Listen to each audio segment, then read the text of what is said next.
இயேசுவின் நாமத்தில் உங்களுக்கு என் அன்பின் வாழ்த்துக்கள். இப்போ இயேசுவோடு நடக்கிற வாழ்க்கை, தினந்தோறும் இயேசுவோடு நீங்கள் நடக்கணும்னு உங்களோடு பேசி கொண்டு வருகிறார். அவரோடு நடப்பது ரொம்ப சந்தோஷம் இல்லை? அவரோடு நடந்தால் சும்மாவே வரமாட்டார். 2 ஃப்ரெண்ட்ஸை நடந்து போனால் சும்மா இருப்பாங்களா? பேசிக்கிட்டே போவாங்கல்ல, இவங்க அவங்ககிட்ட பேசுவாங்க. அது மாதிரி தான் இயேசு நம்மோடு பேசிக்கொண்டே வருகிறார், அமைதியாக வரமாட்டார். என்ன பேசுகிறார் இன்றைக்கு?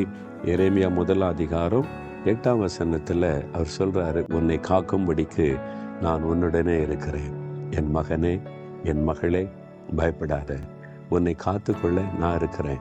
உன்னை எல்லா தீமைக்கும் விலக்கி காப்பேன். உன் ஆத்துமாவை பாவத்திற்கு விலக்கி நான் காப்பேன். உன் குடும்பத்தை, பிள்ளைகளை நான் காப்பேன்.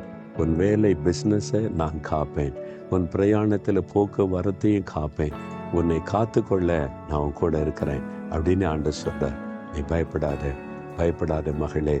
உன்னை சுற்றி நடக்கிற காரியத்தை குறித்து கலங்காத. வெள்ளம் போல எழும்பலாம் சத்துரு, புயல் காற்றை போல எழும்பி வரலாம் பிரச்சனை.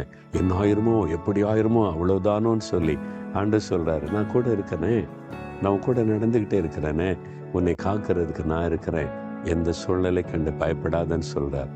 அவர் கையை பிடிச்சு சொல்லுங்க, நீங்க கூட இருக்கிறீங்க, நான் பயப்பட மாட்டேன், நீங்க என்னை பாதுகாப்பீங்கன்னு தைரியமா சொல்லுங்க. தகப்பனே, நீங்கள் கூட இருக்கிறீங்கப்பா, எங்களோட நடக்கிறீங்க, எங்களை தைரியப்படுத்துறீங்க, உங்களுக்கு ஸ்தோத்திரம். நீங்கள் எங்கள் கூட இருக்கிறதுனால எங்களை காத்துக்கொள்ளுவீங்க. எல்லா தீமைக்கும் எங்களை விலைக்கு காத்துக்கொள்ளுவீங்க. உங்களுடைய பிள்ளைகள் ஒவ்வொருவரையும் நீங்கள் காத்துக்கொள்ளுவீங்க. யாரும் கலங்காதபடி, பயப்படாதபடி இன்றைக்கு மகிழ்ச்சியோடு நடக்க உங்களுக்கு உதவி செய்யுங்க. இயேசுவின் நாமத்தில் ஜெபிக்கிறேன் பிதாவே. ஆமேன், ஆமேன்.